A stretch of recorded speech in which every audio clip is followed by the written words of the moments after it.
First of all, thank you to Philip. Thank you to everyone who is part of VisWise and AFI for giving me the platform to share what I have to share, and also just helping me develop this presentation and guiding me in the process of deciding what to talk about. So really, thank you guys so much for that. Also, thanks to all of you audience members for participating. It's really great that you guys are listening right now because when not in my application process, which I will talk about later, I basically did not even care about the application until November and spring break. So it's great that you guys are taking a first step, and I'm really blessed and humbled to be able to have your trust to share my information. And let me present my screen real quick. So yeah, welcome to my webinar about my experiences at Phillips Exeter Academy and a little bit about why I was accepted. Presented to you by Edumate, AFI, and VisWise Academy, which I think is going to be renamed Impact Academy. But yeah, so welcome. First of all, who am I? Who is Eric Wu? I'm in the class of 2024. I was accepted by both Exeter and Lawrenceville when I applied during my 8th grade year. So when I applied for a freshman position. My hometown is Princeton, New Jersey, which is where Phillips is going to school now. My previous school was a private school in New Princeton. Some of you guys might know this. It's called PDS, Princeton Day School. Some of my current hobbies include chess, rapping, business, and entrepreneurship. And a fun fact about me is that I am basically illiterate because I have never finished a single Harry Potter book before. Now, let's talk about a little bit about Edumate. So Edumate is an organization dedicated to basically spreading knowledge to all younger students. When I was going through my application process, it was kind of a very confusing and painful time because I really did not have that many resources. Really, the only people who were willing to get out information were really, really expensive high school consultants. And that was just a tool that I really did not want to use. And, I somehow managed to get into Exeter and Lawrenceville, but a lot of my peers, sadly, who are very qualified, didn't get accepted to any schools. And I really think it's just a lack of experience and knowledge and overall just resources, right?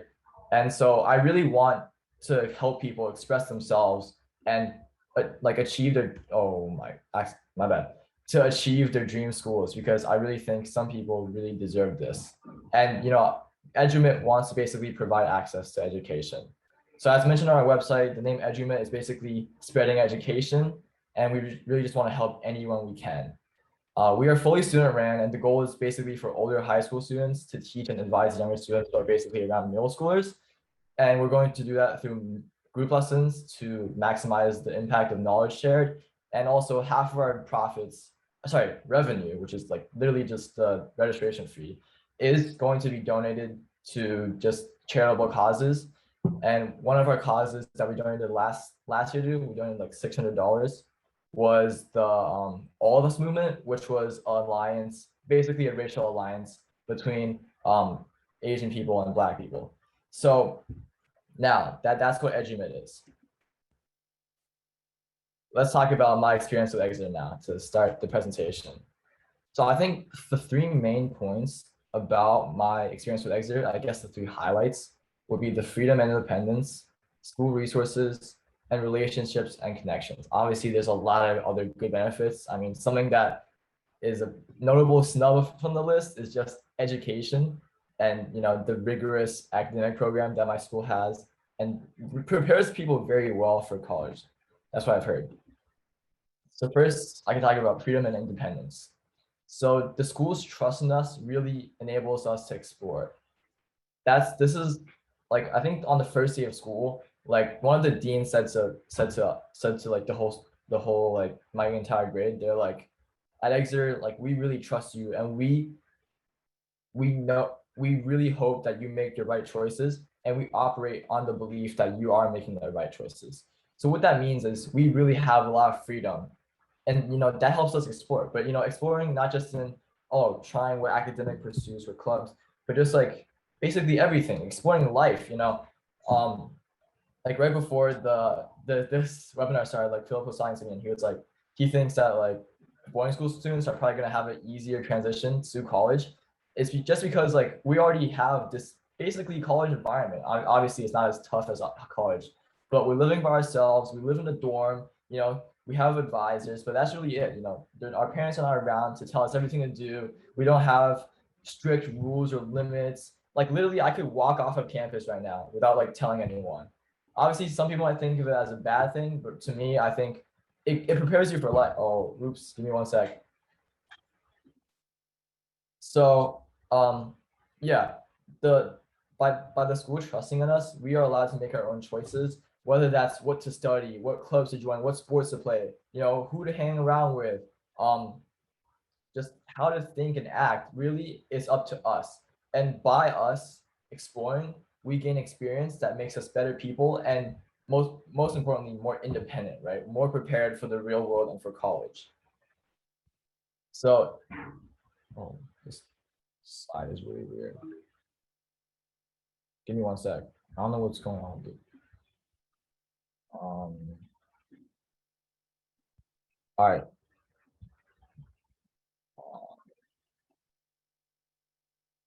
I don't know why that slide did that, but it's fine. So this is just like just a picture of a bunch of Exeter kids talking, and I actually recognize a few people in this image. They graduated last year, but yeah, just we are allowed to make our own choices, and that really builds character and builds who we are as people in such a wonderful place. Now, the second highlight, I guess, is school resources.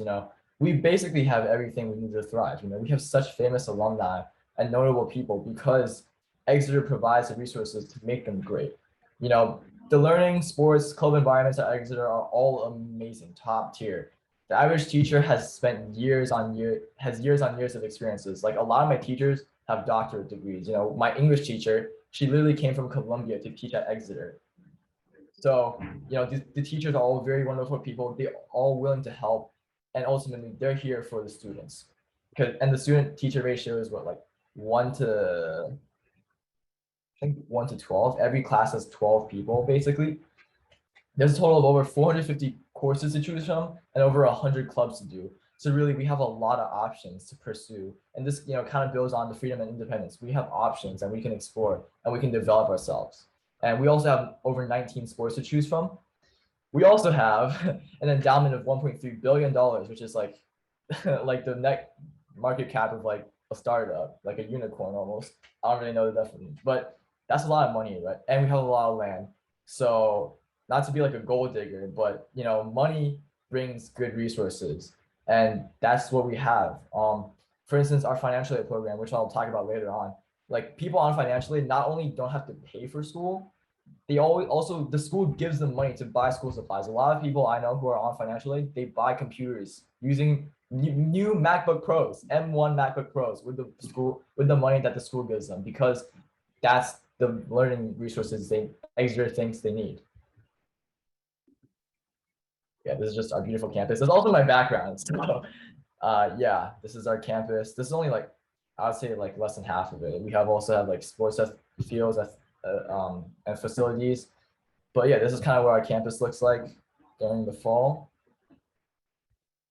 And lastly, but I think probably most importantly, is really the relationships and connections that are formed at Exeter. I've been told this by a lot of people, and it's my second year at Exeter, so I'm starting to experience this too. This is really what a lot of people say is the most important aspect of Exeter. Exonians, which are Exeter students, Exonians are what we call ourselves, really have a sense of belonging and community. We really fit together, honestly, not even just Exeter students, faculty, staff, alumni. Like, there's a story. On my first day of like being on campus at Exeter last year, like I just walk in the dorm and like I'm like, okay, like I'm at this new place, right? I walk in the bath, like I set my bags on, I walk in the bathroom, there's a janitor in there. And he was like super nice to me. And it was just like the best thing ever. He was like, hey, like, are you new? I'm like, yeah, like this is my first year. And he's like, welcome to Exeter. And like, just like the act of the janitor, even the janitor is so polite and caring. That just really meant a lot to me, and really just showed me like, wow, like you're actually at Exeter now, and the people are all so warm and kind. And so yeah, and also another part is alumni. Alumni feel as much of a community as part of the community as the students. Another really big advantage of just our school, a lot of other schools don't have this, is that we have vertical housing, which basically means that people of all grades live within a dorm. So what that means is there are 12th graders, 11th graders, 10th graders, 9th graders, all in one dorm. And people can help each other out. We can develop relationships that are not just, oh, everyone in my class, right? Because at the end of the day, when you need help on a math problem and everyone in your grade needs help on that, and you don't have, and all your friends are in your grade, you're not going to be able to ask for help for anyone, right? But if you have a senior who's taking the class like 2 years ago, they can probably give you help. And also, mentorships and just passing down wisdom is what's so important for me about our school. And it really brings out the sense of community. And also that means that students remain in a dorm for their entire time at Exeter, basically. So you really have a connection to your dorm and dorm life. Each dorm's experience is very different, which is really awesome. Yeah, and later in life, the Exeter connection, that's kind of what I like to call it, as basically, being an Exeter student or like alumni really, really helps. Alumni, just a few, include Mark Zuckerberg, Andrew Yang, Tom Steyer, Franklin Pierce, the 14th president of the United States. I mean, he's dead now, so I guess it doesn't matter that much. But just we have so many famous people, capable people, powerful people as our alumni, and that's a great resource to draw from. Let's see, I have a graph on the one, but just I've heard a lot of stories about how Exeter students, they come out of college, they have some like Ivy League degree, but they really can't find a job. And they actually end up getting employed by an Exeter alumni who's like a head fund manager on Wall Street or something like that, because alumni really care about the Exeter relationship. And partly I think is just because of how hard it is. People like through the pain and struggle, people just form a sense of community and belonging, and they're like, I really value my time at Exeter. So yeah, another one of our famous alumni is Adam D'Angelo. He's pretty young. He's like 30 something maybe. He's a billionaire now. He's the co-founder of Quora. And I was just like doing research for the presentation the other day, and I didn't even realize this until I read the Forbes article on him. But it basically said like he actually got his start at Facebook, and actually prior to that he met Mark Zuckerberg at Exeter. So Exeter really just feels like a place where just capable, smart people come together and befriend each other and learn together.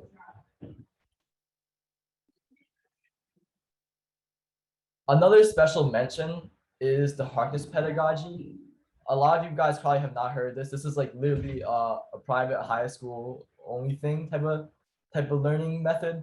What it is basically, okay, just before I say all of this, just like clear your mind, right? Don't have any expectations of high school, all right? So basically, Harkness is a conversation-based style of learning that every single class at Exeter uses. What this means is there are 12 students who sit around an oval table. We have like special Harkness tables that are like specially designed. So there's 12 seats, 13 seats, 12 seats for the students and 1 for the teacher. And the teacher doesn't even sit on the head of the table. They just like sit at random places at like random times. And really, all the learning that is done is just a conversation that's on the table. This is a really unique experience that is only able to be provided by schools like Exeter and other private boarding high schools because of the student-teacher ratio, because of the resources, and because of the diversity too. And the conversation really is just the learning. This method really utilizes the talents and diversity of the class. So yeah, we don't have lectures at our school, like 0 lectures. We don't really have busy work either. In class, very, very rarely you have to like write on a piece of paper or like type on a computer. A large majority of the time, even in computer science class, most of the time I'm looking up from my computer and looking at the faces of the people who are talking, because what happens is the teacher, like what the role of the teacher is, they don't actually tell you information. They ask the group questions. And since the group is like the top 10% of students who apply to Exeter, because Exeter has an admission rate of like 10% now, that means the students are all capable of answering the questions. And through each other's knowledge, the class comes to like a conclusion about the question. And throughout that process of tackling the problem, the students, they learn and they gain this, I guess, problem solving ability. This isn't math, science, English, history, arts even, computer science. Every course we have, we use Harkness. And for math class, for instance, the teacher doesn't really ask questions. We have a specially designed math course curriculum for like all of our courses, and we just we put up questions on the board, we all solve them together, we explain them together, and throughout that we're learning. And to the parents who are here, you might be a little scared. You might be like, oh my god, how are they going to learn like geometry just talking, right? But I think the students the students who are listening right now might kind of understand this, right? Like at Exeter, your peers are going to be so smart and capable and wonderful people, and they together as a team, you guys will learn how to solve the problem at hand. And so really our learning method isn't just about teaching you things, it's really about developing the students sense of teamwork, sense of grit, and problem solving and creativity.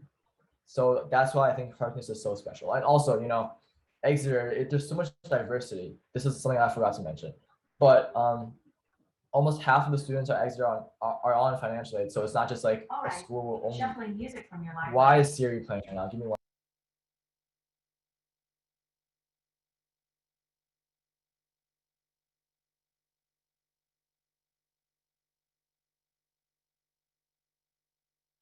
Sorry, I have no idea why Siri's turned on. But anyways, half of our school is on financial aid, so it's not just a place where it's only rich, really, really rich or famous people. Really, there's a lot of people who are, normal people who have normal upbringings and normal roots, but who have this, quest for knowledge and have this dedication and passion that Exeter saw in them.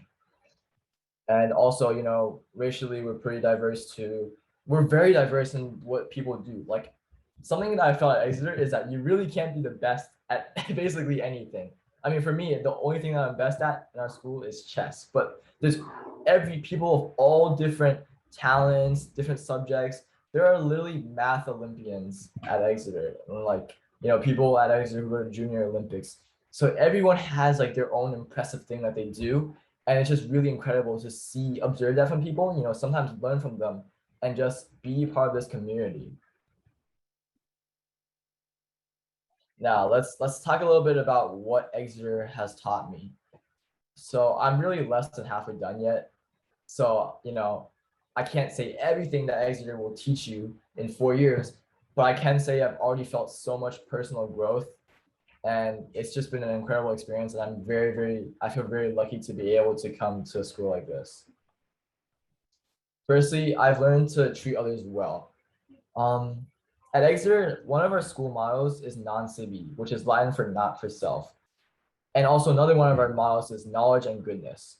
I think my school really emphasizes just being nice to people, just like pure being nice, not doing it for some favor or any other intention, but just to be nice to people, to help other people because of your passion to improve society. And this treating others well is kind of why I started Edumate and to teach people. It really just comes from a sense of 中文就是大爱. It's like our school really just encourages us to value people, to treat people better, and to be beneficial and useful to society. And I've learned this through so many examples. There has been so many times where I've had to ask someone for help who was older than me, who was in my grade, and they've always actually, I can't think of a single time they were always so kind in helping me, and they really cared about improving me, helping me improve at a certain subject instead of just saying, oh, just to help me. They really care about me. People at Exeter care about each other, and I think there is also just a social obligation that we feel like we have. Another point of advice, or like I guess lesson I've learned, is to be humble and always seek to grow. So really, when I first got on campus at Exeter, I was pretty humble. Like I said before, everyone is always so good at something, and it's very, very hard to be the best at something at Exeter. I used to think that my math was good, my English was good. I used to think I was like, pretty decent at everything I did. I was on like the school soccer team, the school tennis team, and I come to Exeter and I find out, there's math Olympians. There are people who go to Junior Olympics for this. There are people who have won national writing contests. And there's just so many impressive people all around that you can do nothing but be humble and always seek to grow. On the hardness table, you can't just be the only one talking, because most of the time, if you know how to solve the problem so easily, you're probably wrong, right? And just the fact that everyone around Exeter is so impressive, it's just, it's humbling. I can't be arrogant at Exeter, because that would just look very, very bad. So, Exeter has taught me to be humble and always seek to grow, always seek to learn from others, and place yourself as a student instead of always being the lecturer, which, is just kind of hypocritical because I'm, I guess, lecturing right now. But don't always seek to be the person telling everyone what to do and being arrogant, but just be the person who wants to learn and wants to grow. And it's not just academics. It's also just, internally, like personally, spiritually, always seek to grow and learn and get better. And, number 3 is be passionate.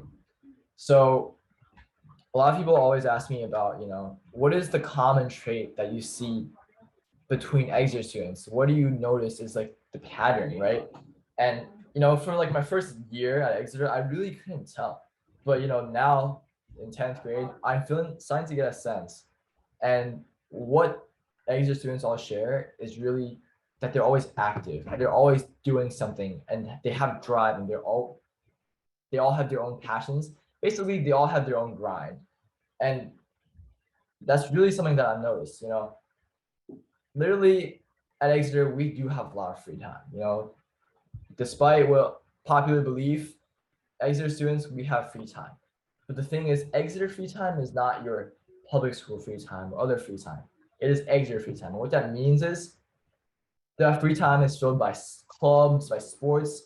Even though, it's not taken up by academics, your free time is taken up by your other passions and by your other hobbies and dedications. And it's always there. You always use the time to grow yourself. I mean, not always, right? You're obviously gonna have to like sleep like 8 hours a day. You can't, that's like, not negotiable. But besides that, I would say every Exeter student probably has like 4 to 5 hours of free time a day, like not non-academic time.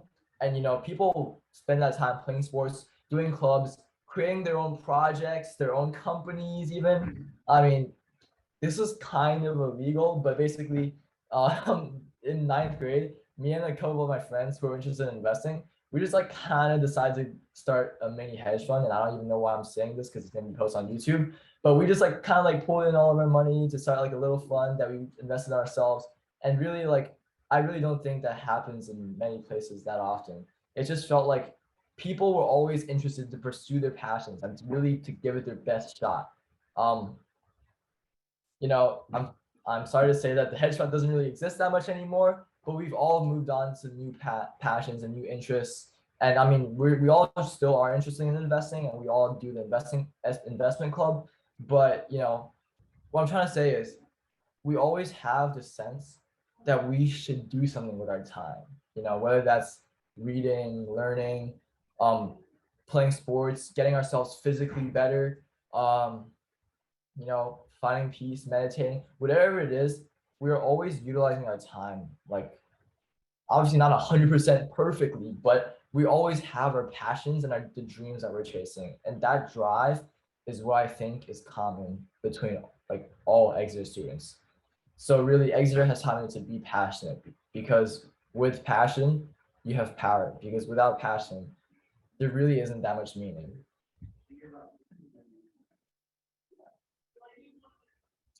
And one more thing to mention is the tuition. There's like 260 members of the audience right now. I think it's safe to assume that not everyone here is like a multimillionaire, right? And a lot of times, one of the biggest fears about high school, other than I'm sending my son, daughter out to the place I don't know about, is tuition. Exeter tuition, Choate tuition, Andover tuition, they're all around $50,000, $60,000 per year. And that is a very hefty price tag. Although I think it's worth it because, really only tuition only covers a third of your experience at Exeter. 2/3 of the experience, like 60-something%, is actually made by donations from alumni and like current students. So really, even though you're paying $60,000 per year, if you're paying the full tuition, you're actually getting every year $180,000 worth of education, because your education is supplemented by the money of generous donors. But if your household income is below $250,000 a year, you can get financial aid. So half of our school is on financial aid, and $25 million of financial aid is given every year to students so that they can come to our school. And students on financial aid also receive, like, financial aid is a grant, by the way. So you don't have to owe anything. It's not like some college scholarships where you have to pay back the loan. No, it's a grant. If you qualify, you could just come here for free, no questions asked, basically. So people on financial aid also receive yearly stipends for learning materials. That means textbooks, electronic devices. So the example I mentioned earlier, some students who receive a lot of stipend can literally buy a brand new MacBook Pro.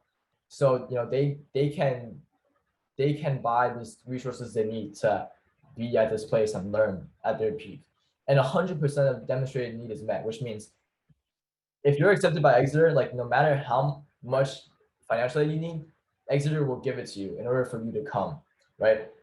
Families making less than $75,000 come to Exeter for $0 for free. That's our bar for full financial aid. And then families who are making less than $250,000 a year, they receive financial aid. It's not going to be full, but it's going to be I guess almost like a discount on the tuition. Also, applying for financial aid has a very minimal impact. I know that Exeter used to say on their website that we're need blind, maybe because of COVID and just I guess the financial strain. It might not be entirely need blind right now, but I would say really, if you're a qualified applicant, applying for financial aid or not should not decide your admissions result. If you're qualified, you will get in, regardless of whether or not you apply for financial aid. So I would say if you need financial aid, you should apply for it.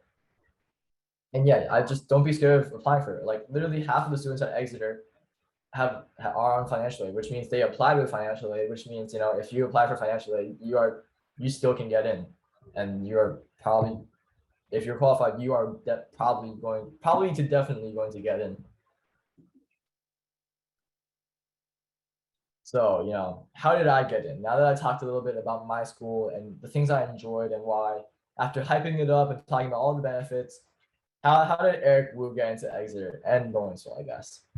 So I guess this is our second part of the presentation. First of all, before I even say that, what is the high school application? I know some audience members might already be applying, but some people might just be watching just because they're slightly interested, or because they've seen Exeter on TikTok or something. I don't even know, but really, a high school application. Okay, so first of all, the logistics is, you need you don't really need SSAT scores anymore. That's optional. But you need to submit your school transcript. You need to write essays. You need to do an interview. You need teacher recommendations, and you need a parent statement. And that's it. Just 5 things, and you're done. When I first started applying, I thought it was going to be terrible. I had to do so much stuff. It was like having a job. But obviously it's not like having a job. You just have to submit 6 things. So really, I'm not saying it's easy, but I'm saying don't be scared of it. Everyone can do it, especially if you start now. You're going to have so much time. I started applying way later than this. So you guys are all in a great position if you decide to really start applying right now. But what really is a high school application? And I would say it's really just a way for schools to find out who you are and whether or not they think you will benefit the school and the school community. I think Philip could probably also agree to this, as college applications are very similar to this too, right? Really, these institutions, they care about themselves, right? I'm not saying they don't care about any other things, but I'm saying just they do care about themselves. And them admitting you is because they think that you will benefit the school. Why would the school admit someone who they think will make the school worse, right? So, that comes in a lot of different factors.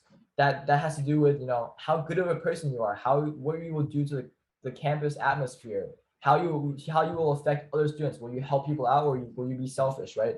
That includes, will you play for Exeter sports teams, right? Sports recruits. Will you help Exeter win games against Andover, win football or soccer against Andover, right? That's important. Would you bring like pride and honor to the school? Will you like join national contests in your school's name and do that for them? Will you, I guess, create change within the school? Are you like socially conscious, and are you sympathetic of different people and their situations? Are you going to donate to the school later on in life, right? Do the schools think you're a charitable person and you will succeed later on, so you would want to donate to the schools? Because I mean, a majority of Exeter, like I said before, is run by alumni donations. Like we survive on alumni donations. So do they think, as an alumni, you will want to and be capable of, donating money? Obviously, you don't need all these factors. Really, one is enough for the school to want you, right? But what I'm trying to get at is schools want to know who you are in order to see how, you will benefit the school and how the school can help you on your journey. So that's what everything is about. It's not about, who the school is. It's not about who your neighbor is. It's about who you are. So really expressing, if you're the parent watching, who the student is, right? If you understand that concept, writing essays, doing interviews, that's all going to make more sense. Really, you just have to express yourself, your mindset, the way you think, how you learn, and what you do. And that's who you are, right? If you can express that to the school and the school recognizes that and they see potential in that, they'll accept you. Obviously, this is very broad and big, but if you understand this idea, I think it will make like basically every single part of the process a lot easier. I know I'm going pretty fast. I'm sorry for that. I'm just, I guess, a pretty fast talker. I'm trying to slow down. But if you have any questions about anything, if you're curious, just make sure to send it in the chat or Q&A. I think both work, and I'll answer the questions later after I'm done with the presentation. All right, so let's talk about my application. To be honest, I literally only had 2 solid extracurriculars, basically 2 extracurriculars, yet it still worked. At least in my opinion, it worked. So here were my 2 passions. One was chess and one was rapping. Chess, I've played for 7 years. Every single other weekend, I went on like a 1-day or 2-day tournament. So I spent like a majority of my free time playing chess. I was the 5-time New Jersey chess champion for my grade, and I also helped my middle school win a national championship. I was the 2nd highest scorer on my team. And for rapping, I rapped for less than 2 years. I started rapping in 7th grade. When I was applying, I was in like 8th grade. So maybe like around 1 year when I was applying.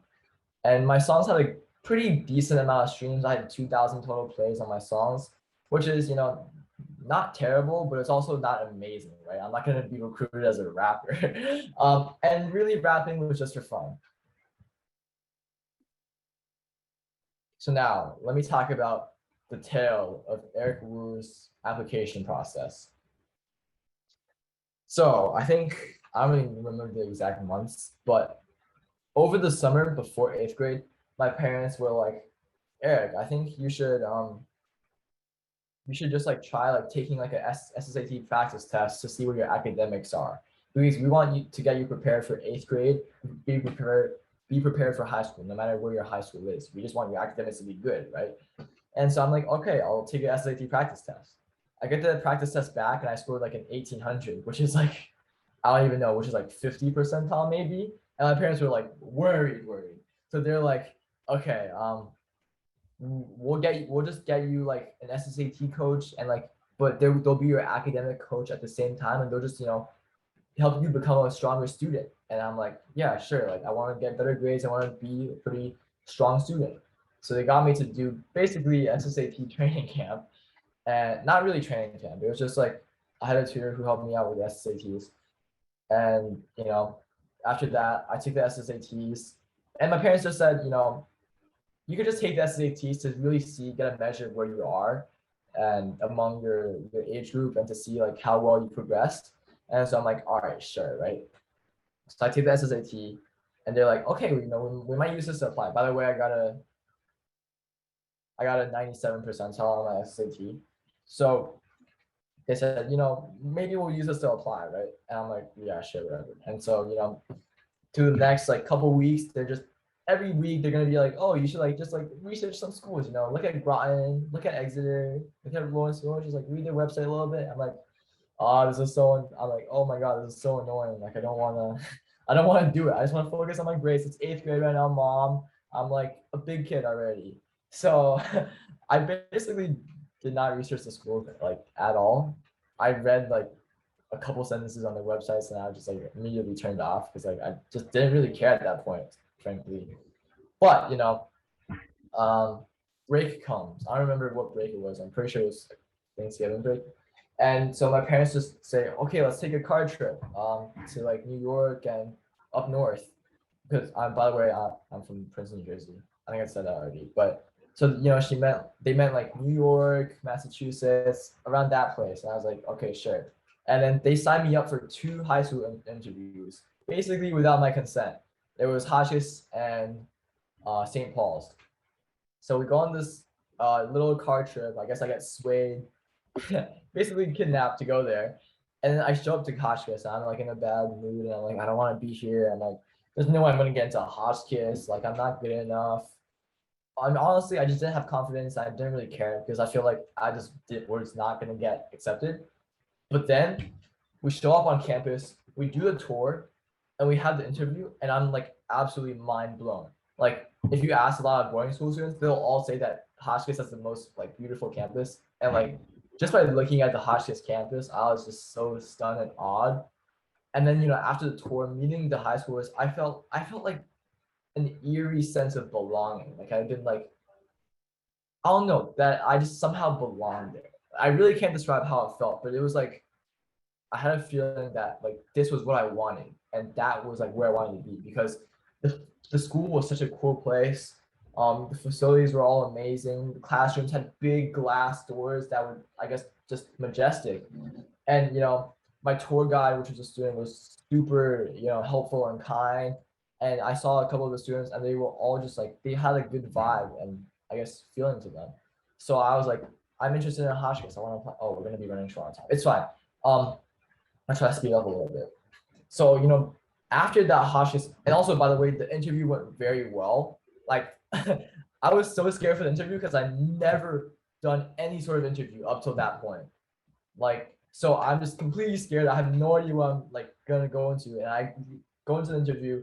The lady is a I think Asian American or Taiwanese American.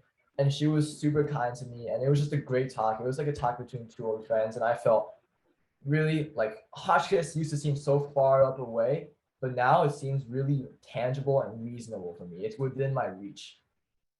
And so from then on, I really felt passionate about this. St. Paul's interview also went really great. I just felt like, I had this sense of like a flame burning in me, seeing that these incredible places were so incredible, yet I felt like I had the potential to reach them. And that's really what ignited me to really try hard on my essays and just the entire process because I had a passion for this. I wanted to choose my own fate and get into one of these schools. And really I was telling myself, if I get into a single school, I'm gonna be so proud of myself. Because up to that point, I thought I was like an average student. I had like 80 people in my grade at my old middle school. I was maybe top 5 in terms of academics, maybe. So, and our school was not even like the strongest academically. So I just felt like it was out of my reach originally. But after the tour, I just had a sense that I was able to do this. So I tried hard.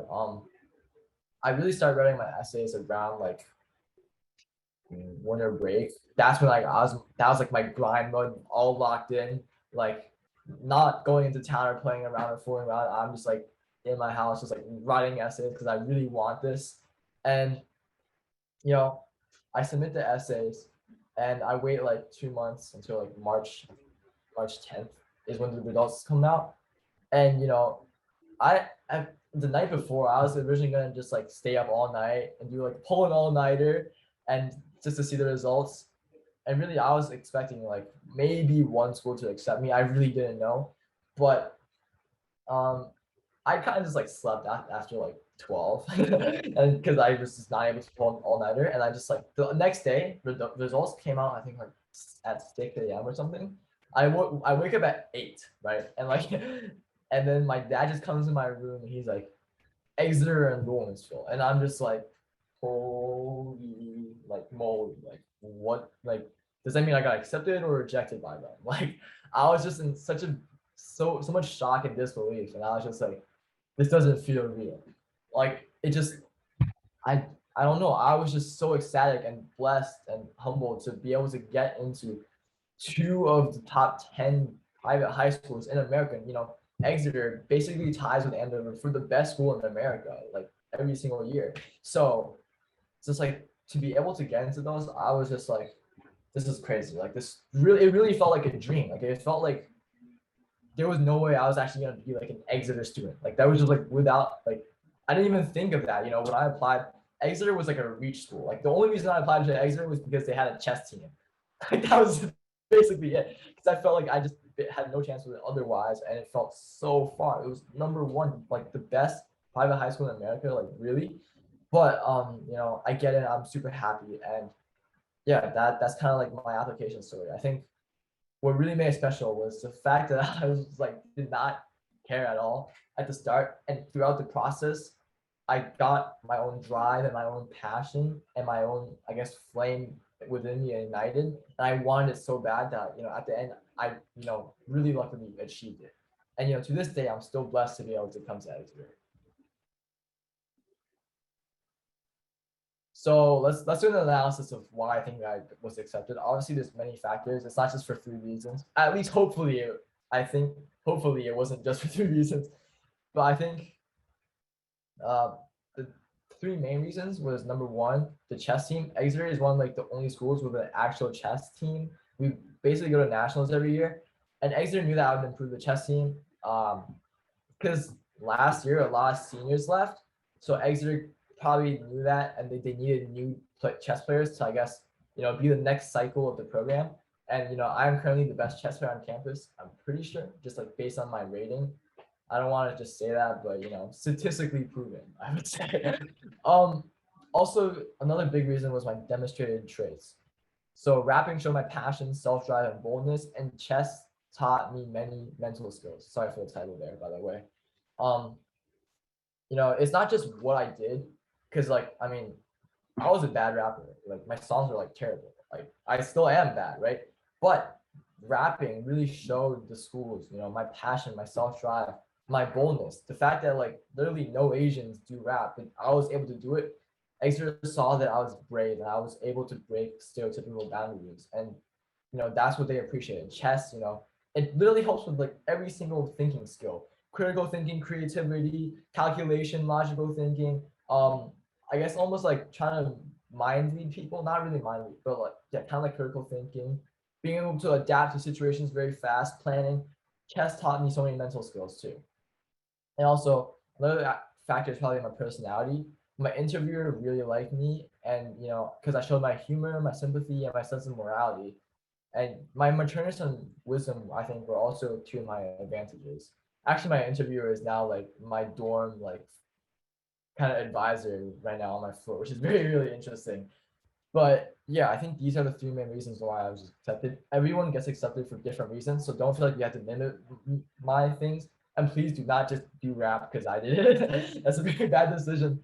But this is an example, right? You have to have reasons why you stand out, because if you're part of the 50%, on everything you're not going to get accepted. Exeter has like an acceptance rate of 10%. So you have to really think about how you are unique and how you stand out.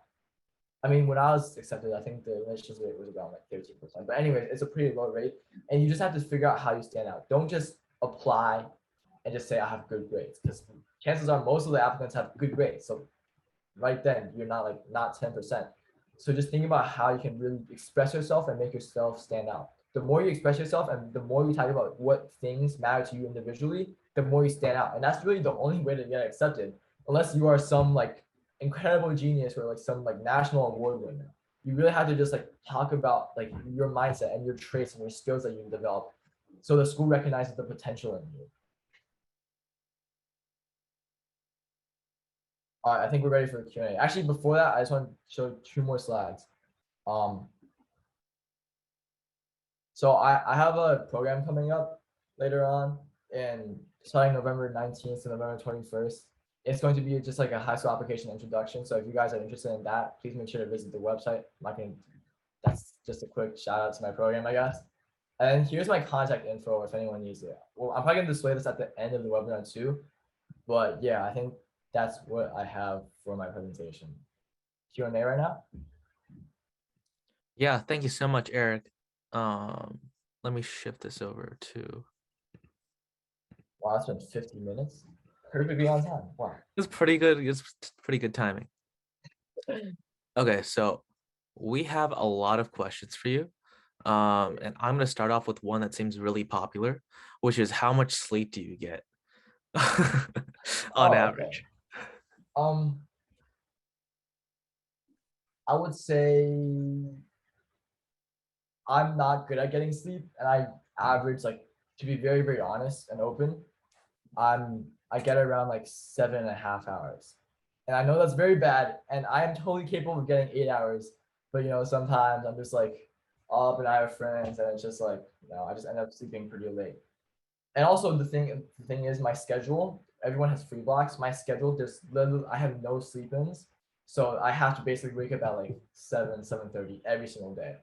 So, you know, I got like 7.5 hours of sleep on average. It's not the terrible things that you hear about Exeter where people say I only had like 5 hours of sleep or 3 hours. Really, no, that, like, if you manage your time well, you probably even get like 9. If you like cared about sleeping, you could probably get 9 if you wanted to. But it's really just about, you know, managing your time and building good habits. Honestly, that's a better answer than I expected. 7.5 hours is definitely not bad. I mean, I guess I've heard that like it decreases as you I guess rank up in the grade, but I really think it's possible to get good sleep if you have good habits. Gotcha. Okay, so going along with that, what do you think the workload is like generally? How many hours do you spend on homework, or Yeah. I don't know, time talking with teachers, stuff like that? I would say every day I would have a homework load of around 3 to 4 assignments, and assignments usually take around like 50 to like 70 minutes. So I would say around like 4 hours homework per day. Some people spend a lot more time on homework every day. Some people spend like less. I would say the average for my grade is around like 5 hours, just because everyone is procrastinating and multitasking at the same time. But you know, like I said before, like if you have good habits, and which is something I'm trying to work on too, I think I could probably spend less time on my homework, be more efficient, not just like rush over it, but like be more efficient and like manage my time well and be very concentrated. I could probably do my homework in like 3.5 hours every day, probably. Do you know what the grading distribution is like? Like, is there any sort of grade deflation or inflation, or like, how do you get all A's? You know, like that sort of thing. Yeah. Here's the real truth, all right? Exeter does not have A pluses. They just don't exist. The highest grade you can get is an A, which is, we have a 11-point grading scale. So an A is 11, an A minus is a 10, and B plus is a 9, and so forth, right? There have only been like a few people in Exeter history who have gotten all A's in 4 years. Like I'm talking like 2 or 3 people. And like Exeter's like what, like 200 years of history, 100 something. So it's very, very hard to get all A's, and you really shouldn't be aiming for that. But the good thing is I've heard that, you know, colleges, they value Exeter grades pretty well. You know, an Exeter A will not be considered the same as a, let's say, like other school A, because they understand that Exeter is a lot harder. And, you know, actually, one of the benefits about Exeter is that the college counseling office has really good connections with all these other schools. And, you know, these other schools recognize Exeter, and they really think about Exeter like separately, because they know the academic rigor of, I mean, Exeter and Andover. They just think of these schools separately. So, you know, it's really, I'm not gonna say it's fine to get a B, but it's not nearly as bad as getting like a B in a public school. Like people say the grade deflation is like one point. So like an A at Exeter is like a B. Sorry, a B at Exeter is like an A in normal school. I'm not really sure about that. But for me personally, I was like I said before, like I was a good student, I guess, but definitely not like incredible, right? I was like maybe top 5 out of 80 people. At Exeter, I think I'm probably above average, and it's really just because of my habits that I build, and yeah, just the habits of my mentality. So grade distribution is pretty interesting because sorry, somebody just knocked on the door. It's fine. Because the different departments grade differently. So English department is really notorious for giving out really harsh grades. Not very harsh, but usually one class gets 2 A's out of 12 people.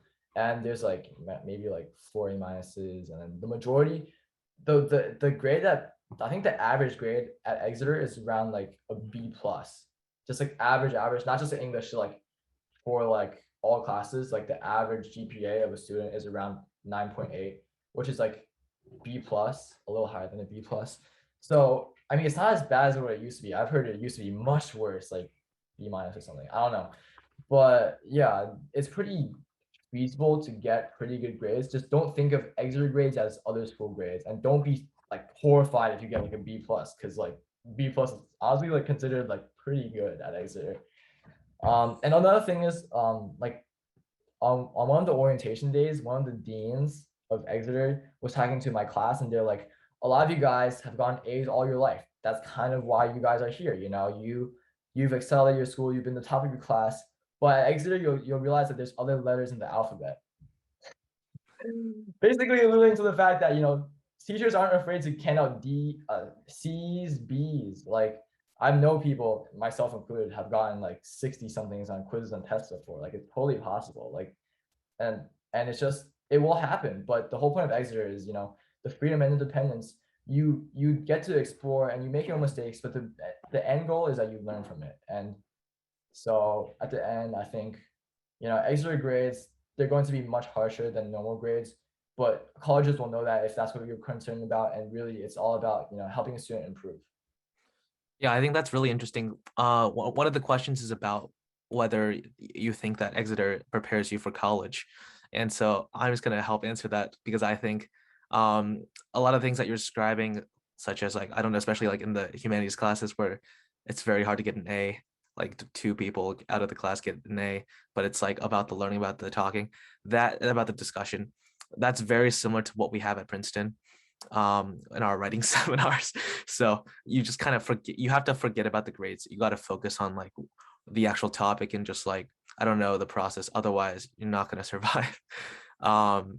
Okay, so let's go through some of the like quick questions.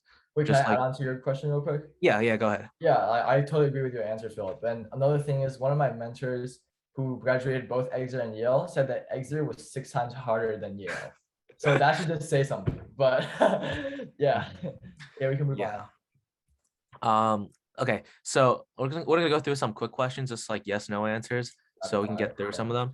Well, one of the questions is, does Exeter offer AP classes, and if so, how many like do you like are you taking, or would you expect to take? Exeter doesn't offer AP classes, but we have AP testing available at our own school.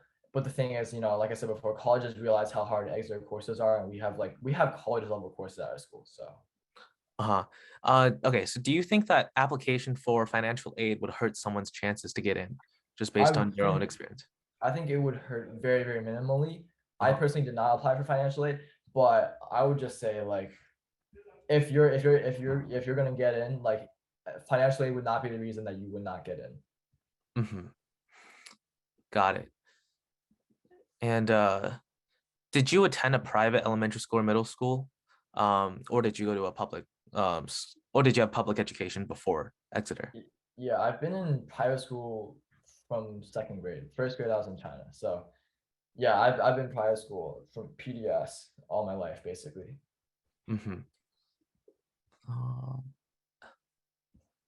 So how many hours of classes do you have per day, or does it depend on like the day?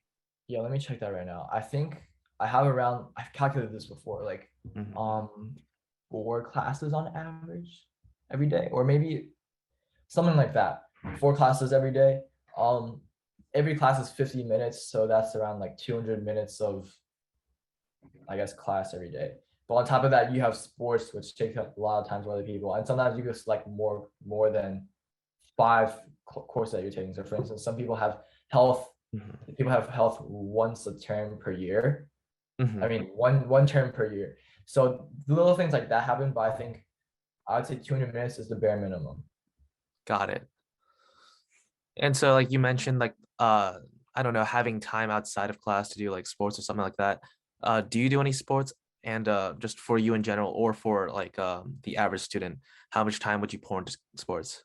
Yeah, I would assume that the average student does sports. For me, I'm doing a club sport right now. I'm doing club squash, so that doesn't really take that much time. It's like 150 minutes per week, which is very, very light. But during the winter, I'm going to play squash, and that's going to take, I think, around, oh no, maybe like 2 hours per day, maybe. I'm not completely sure. I think it depends on the sport, but around 2 hours a day, and then maybe once a week there's a competition. So that's a lot of hours, like maybe like 6 hours once a week, plus the 2 hours for the other 6 days. Do you does Exeter offer like some special sports? Like, for example, I went to a public high school and middle school. We didn't have like water polo. We didn't have squash even. So like, do you know like what sort of sports or just general activities that Exeter offers that you know other people don't offer, like chess clubs? Yeah, so we have, like I said before, we have 19 sports, and we have over 100 student-run clubs. We have water polo. Basically, the only sport that I can think of that we don't have is fencing, and I have no idea why we don't have fencing. That's really But strange. we have water polo, we have swimming and diving, we have track and field, we have squash, we have lacrosse, field hockey, ice hockey, soccer. I can name like going on and on. But we have a lot of sports. If I would say 95% or like 99% of the people who play sports will be able to play sports at Exeter. Oh, Eric, do you want to switch to your QR code for Edumate? Yeah, sure. Okay, Sorry, I just had my schedule pulled up because I was checking that. Okay, let me revert back no to problem. my slides. Yeah, this is my QR code. That's to get into like the Edumate group chat. It's totally free. It's just where we exchange information. I get you guys updates on what I'm going to be teaching. For instance, I sent this presentation in the group chat, so things like that. But yeah.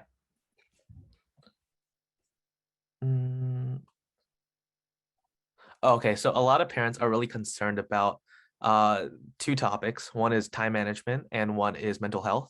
So let's start with mental health. So there's a question that asks, did you have difficulty transitioning into like, you know, boarding school life, something like that? And if there is like some sort of mental health issue, how is like the counselor or like with that sort of system there, does it accommodate you well? Yeah, so for me personally, the transition was very good actually, because I came from a public middle school. I think that definitely made it easier. But I think what really made the transition better was my mentality. You know, a lot of people come to Exeter. I mean, some people come to Exeter thinking, oh, I still gotta be the perfect student, get all A's, you know, which, like I said before, is kind of almost impossible. I gotta like do this, do that. People hold too high of a standard for themselves, and they end up, you know, I guess not doing well. And really, like that's what Exeter wants you to do, really. They want you to, you know, stumble a few times, and they want you to learn from that. And so personally, I didn't, you know, I stumbled a few times, and that was completely fine. You know, one of the essays I actually wrote about for my Exeter application was that like I just didn't really fear failure that much because I've lost like over 200 times in chess before. So you know, I take L's pretty easily, but obviously I don't try to take losses. But if I take a loss, I am going to learn from it and get up and just keep going, right? So for me, I had the mentality where it's like, obviously I'm going to try my best at academics, but I'm not going to expect myself to get all A's or even all A minuses. I would just do my best and not worry about the rest. That rhymed. Anyways, yeah, so I think for me personally, the transition was pretty good.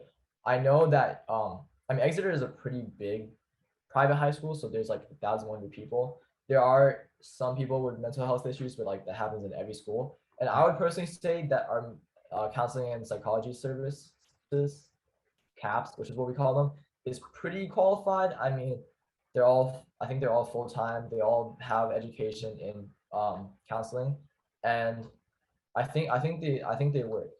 I can't say for sure because I mean I didn't really have that much of an issue, but also a big thing is counseling psychology is only a part of how Exeter supports you. A big part of it is through your advisor, your teachers, your friends, your peers, right? There's a big support group that can be formed, and as long as you're willing to reach out and you have friends and you build this net and you feel like safe to share information, honestly, you probably wouldn't even need counseling psychologists. You wouldn't get to that point.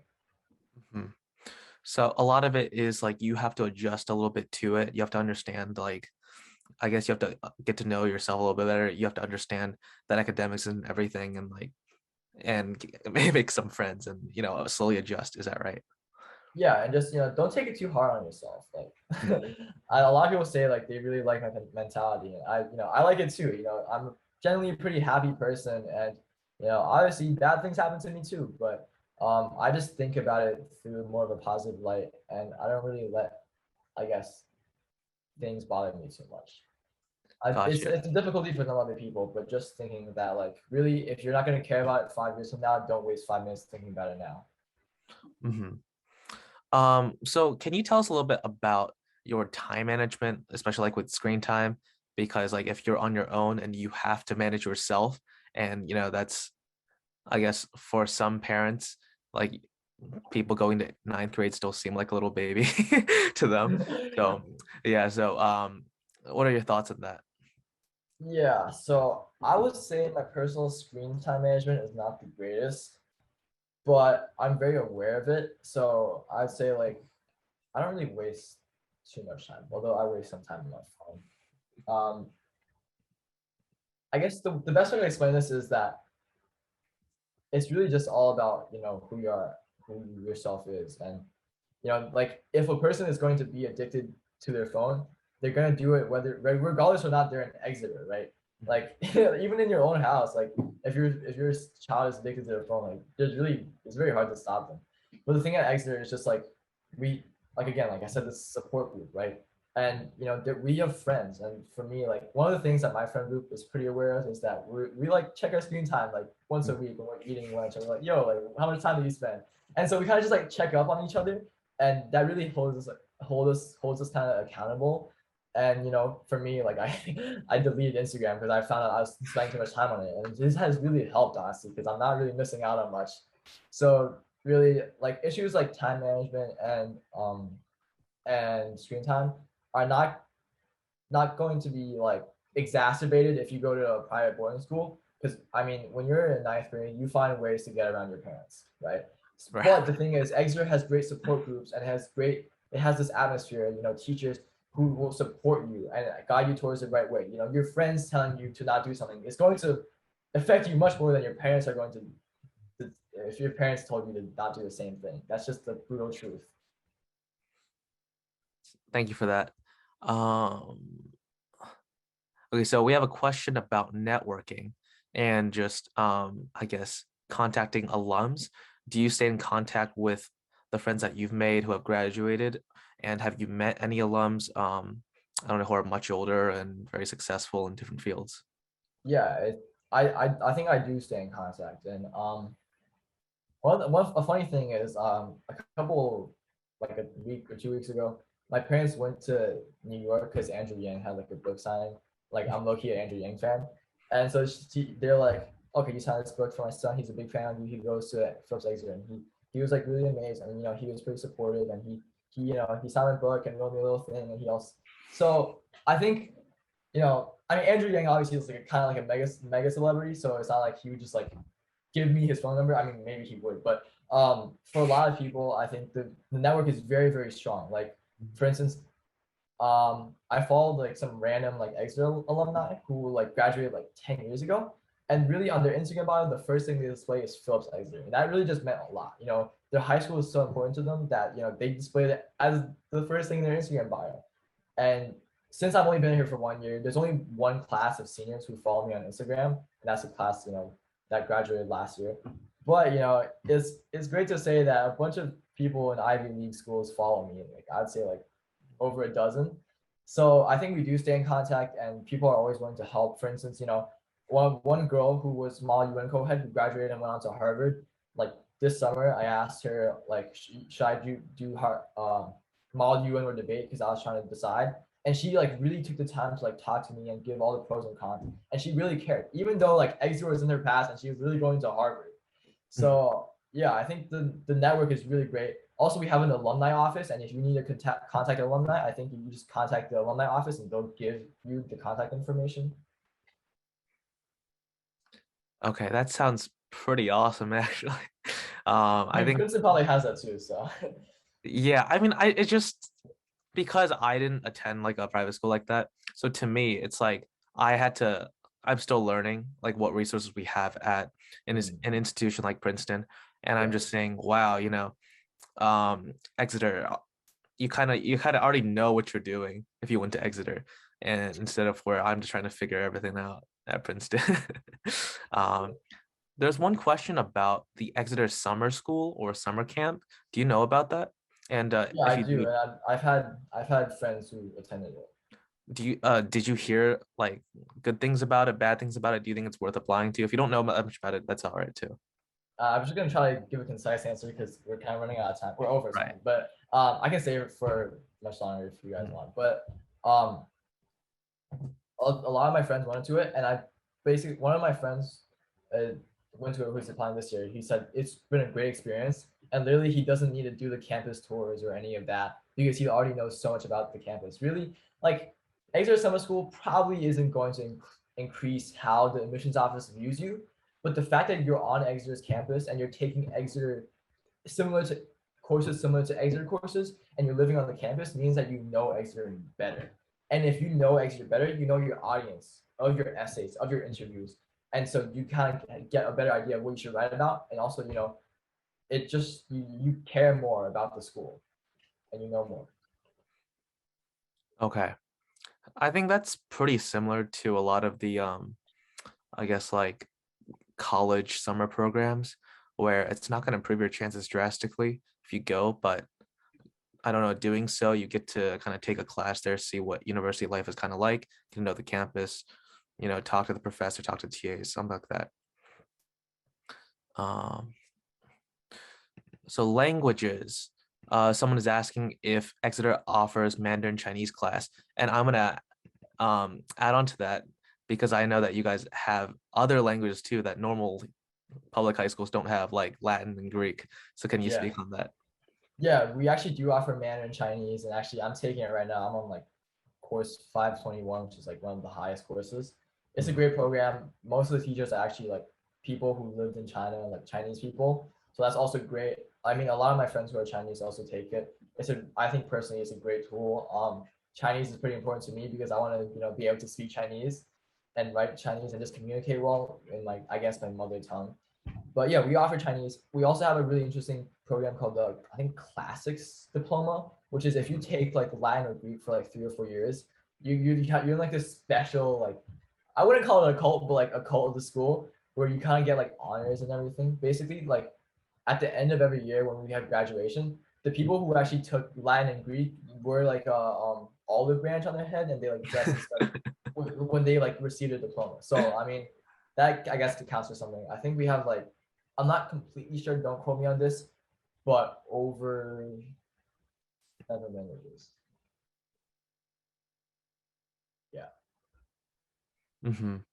How many language credits do you have to take? Like, is it for everybody or? I think you have to take 3 years on a minimum, or if you get to a certain level, I think 320 something. So for me, technically, I could quit Chinese now if I wanted to, but I want to take it for 11th grade too, because a lot of colleges require 3 years of language credit. Okay. So either way, you're probably just gonna take 3 years of languages no matter what, at least. Got it.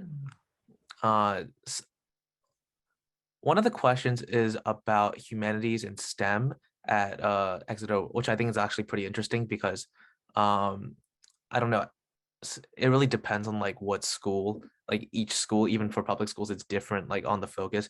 I went to a high school that was very focused on STEM. What is it like at Exeter? Yeah, so I think basically all of these New England boarding schools are more humanities lenient. I mean, like, yeah, but I would say Exeter probably has the best balanced program in terms of like, because our math is like very, very like famous, and a lot. I know one of my students who applied to Exeter, he was like, math was his main passion, and he like really Exeter was his favorite because of the math program, and he actually got into Exeter last year too, which was really great for him. But yeah, I think Exeter has a really good STEM program as along with a humanities program, and it's very, very it's well balanced. I would still say we probably place a higher emphasis on humanities, but you know, our STEM programs are very, very excellent. We have like over like I would say like 10 computer sciences computer science courses to choose from. Our math is very, very famous. Our previous teacher, math like famous math coach from last year, he actually was the coach for the US Math Olympiad team. So I mean, obviously our program was definitely pretty strong. We have a bunch of, I guess, almost math recruits who are like incredible. Last year we had a student who placed gold in the math and IMO. So I say our STEM is pretty strong, but we still lean a little towards humanities, just a little bit. Okay, so I guess Exeter is, would you say it's an exception, or it's just one of the leading examples of like having a relatively balanced, but superb in both sides? I mean, all these schools, like private schools, are definitely probably more superb than public schools in terms of everything. But I would say Exeter definitely has one of the best balances in the country. Okay, so okay, I like this question. So if you so now that you've been at Exeter for a little while now, if you could start all over with the knowledge that you have now, what do you think, what would you do differently? Or, you know, knowing what you're doing going in? That is actually a great question. I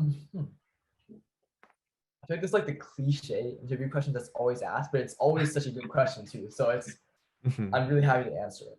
I would say, I guess just to put myself out there more. Like, for instance, like in my prep year, which is ninth grade, that's what we call ninth grade, we had a club night, and basically everyone I talked to said, oh, you should sign up for as many clubs as you can. We have like over 100 clubs. So I signed up for 17. And you know, that sounds like a good thing, right? Because that's what people wanted. But I really showed up to only like 2 clubs. So I think what I should have done more is just really tried all the clubs, because like a lot of clubs I just subscribed to the mailing list, and since like attendance was like not required, I could just not show up and I'd just be on the email list, right? So I think I would have just gone to more clubs. Yeah, just got myself out there more, just try to be a little more social. I am pretty social now, but if I just got that start, I think just putting myself out there and exploring the school's resources. But I'm very happy with my Exeter experience, and there's very little that I would change.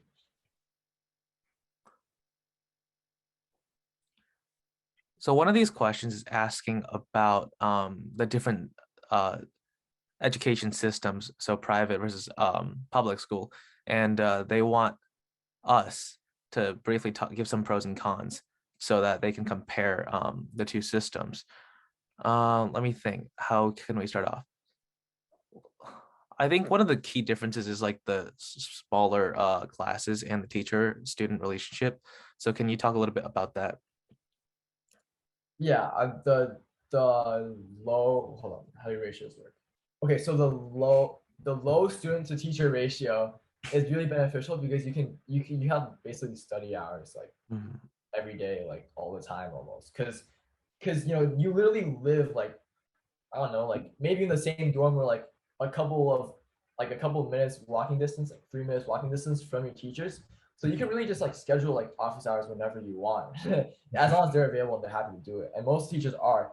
So just the fact that teachers are so accessible, and the fact that they only teach like, I don't know, 3 dozen kids, 3 classes or like 2 classes or 4 classes, it means that they can pay more attention to you. And this is just for all private schools, like versus public schools almost, not just for high school. So I think that's one of the biggest benefits for private schools, is that you get more individualized attention, and you know, you have a better support system. Do you think that most of the students at Exeter take advantage of that? Like, do they all try to schedule office hours with teachers? They all try to like talk during like lunch or something like that? I'd say like half of us do. Mhm. Yeah, I think that's a pretty fair amount, maybe a little more, but I think it's so underrated. Like I feel like everyone should go, and I should go more and more too. It's like a great resource, and that's what happens at Exeter. Like you have like an abundance of resources Mhm. that it's like it feels guilty to not use all of it up. So in public school, I think it's definitely more difficult to have that sort of relationship with your teacher. Um, but I think that it also like the Depends on pro how you side use of it. it is because it's a lot of students. It's like I think in my classes it would be 20 to 30 students per to one teacher. That's the ratio. I think sometimes it'd be over 30, so not so great. But the good side of that was most of the students didn't take the initiative. So if a student were to take the initiative into I don't know, talk to the teacher after class a lot, like they would leave a very good impression because that's just not what public school students do, you know. So um do you think that it's different because it's like an expectation to talk to teachers to like take the initiative in private schools, or is it like still it's just up to you and the teachers acknowledge that? I think most of the time it's up to you. But a couple of teachers, Mm. like for instance, my English teacher, she requires you to do one office hour in the entire term. So Mhm. that's an exception. I would say most teachers, it's really up to you. Obviously, it's probably going to help if you do study hours, but it is like totally possible to get an A without doing study hours. Gotcha. Going along with that, someone asked about teacher recommendations. I don't know if you've had to ask for any teacher recommendations yet, but I guess do you think like I don't know some tips for good teacher recommendations at Exeter? I mean, I guess I could say that for middle school because I did have to ask for middle school Mhm. teacher recommendations because I mean I'm not applying to college yet. Right. But for middle school teacher recommendations, really just use the office hours, go talk to your teachers, be a good student, not just that you learn the material well, but you are inquisitive about it and you really care about what the teacher has to teach and what the teacher has to say. Because really, like for me, I guess I could almost call myself a teacher because I teach a couple classes at Edumate. But what I really noticed is the students' effort and just how much they care. And literally the smallest detail, like just saying thank you after class and just being polite and just being a kind person and just acting how you would want your students to act if you were a teacher. Really, just place yourself in their shoes. Um, yeah, and I think they will give you good recommendations. And another thing is go to your teachers in person and ask them. Don't just like send them a text or like send them an email. It would be best to really go to the teacher and maybe even just like sitting down with them and talking about what you like about yourself and seeing if they have any questions about you for the recommendations would really help because it shows that number one, you care about what them and what they have to say about you, and number two, you just care about like being polite and just like you care about whatever you're applying to. Got it. So it's like being a little more genuine and just, I don't know, working on yourself in general, Yeah. right? And how you approach people. Uh, so someone really wants this question answered, but I'm not sure how much more you can provide because you already talked about it. But how do you make the most out of your time and resist distractions? Uh, I think it's all habits. Once you build up a habit of just getting things done, I think I forgot the name of it, but there was this technique where you just be focused for like Mhm. 30 minutes, 40 minutes, and then you just like take a break for like 5 minutes and you come back and you go. I think that's a really good method. I use that basically for each assignment. So I just like concentrate, finish the assignment, boom, Mhm. go like check my phone, do whatever, like go make a joke with a friend. And I come back and I go study.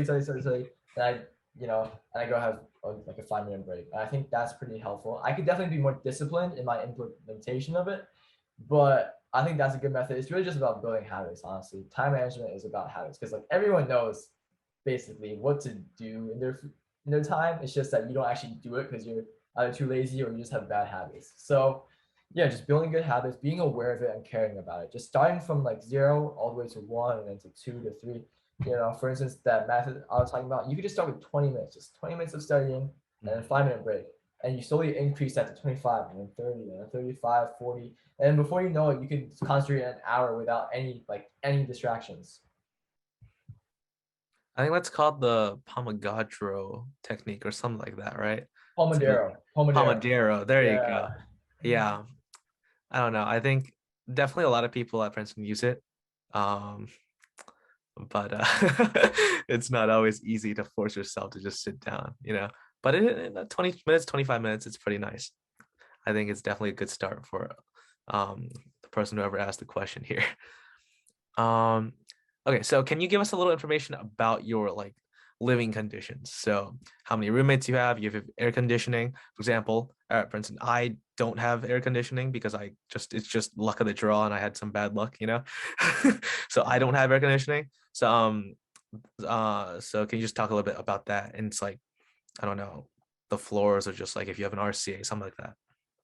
Yeah, so I'm living in the most newly renovated dorm, which is very lucky of me. Really, I think a lot of these questions that people ask, it really depends dorm on dorm.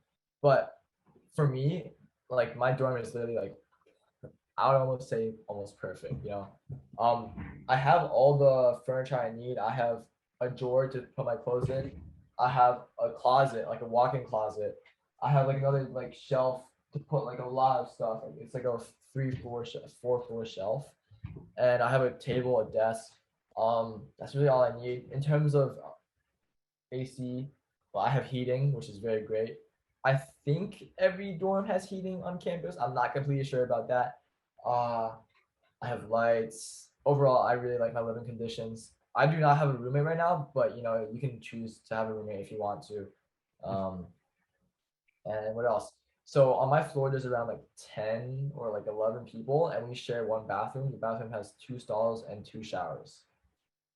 Okay, 2 sinks. that sounds a lot like college. But I think it works.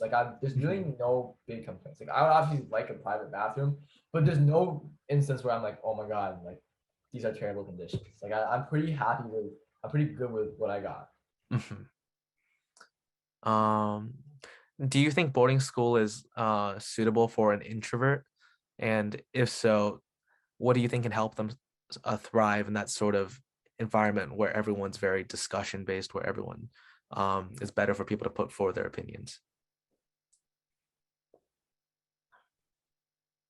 I think as a slightly more extroverted person, I'm not completely sure about that, but what I will say is I think really introversion is about not willing to socially interact, but I think on a hardness table, if it's for learning, I feel like people would speak to, and just as long as you believe in what you're saying and it adds to the group solving the question, I feel like people would generally say what's on their mind.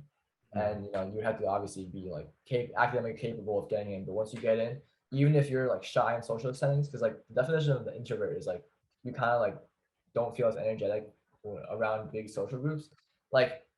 Even if you're not that extroverted, my bad, you will still find the urge to talk, because when you're trying to solve a problem, you're trying to solve a problem, and you don't really notice oh my god, are they looking at me or are they judging me? You're just trying to solve a problem. And just in general, to be more extroverted, I think it's all about confidence. I can't be sure about that, but based on what I've observed, some of my students are also pretty introverted, but just having confidence in what you say and believing yourself is the most important thing, and recognizing that your voice is your power. If you don't speak, you won't be heard. Do you think, have you seen anybody, or have you yourself experienced I don't know, becoming more outspoken at Exeter because of the hardness table?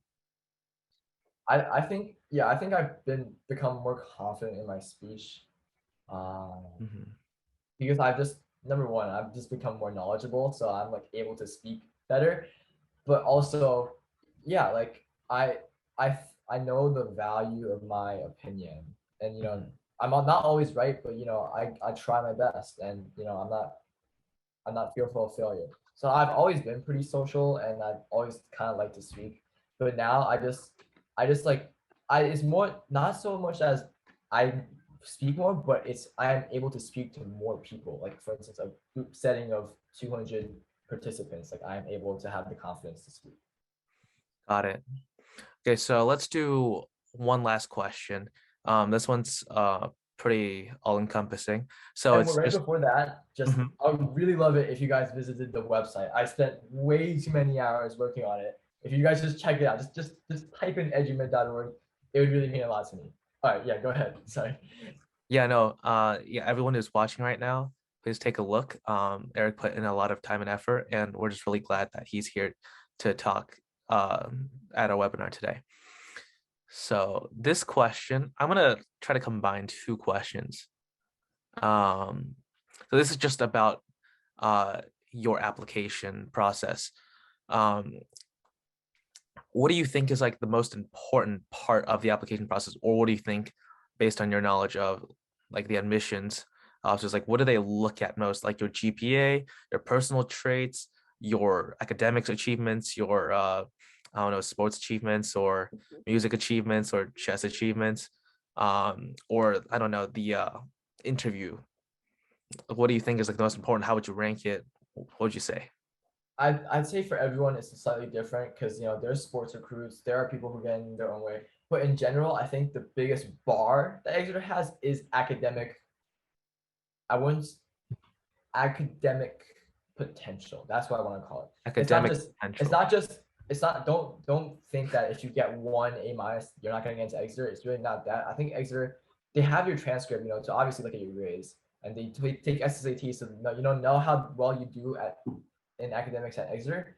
But really, they also look for your mentality, your habits, your mindset towards academics. So to see whether or not, even if you're maybe not the strongest in your grade, to see whether or not you can become academically strong. So I think, that's the most important thing, because Exeter first is a school, second, it's like, it has sports and clubs, but really firstly, Exeter is a school, and Exeter would not like its students to be failing. So I think the academics is a big bar that people need to pass, like basically before anything else. Okay, Eric, sorry. Can we switch to the VisWise QR code? Yeah, that's totally fine. Yeah.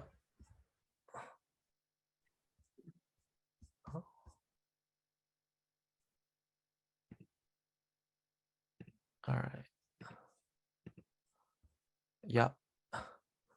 Okay. All right. Yeah, Eric, thank you so much for coming today.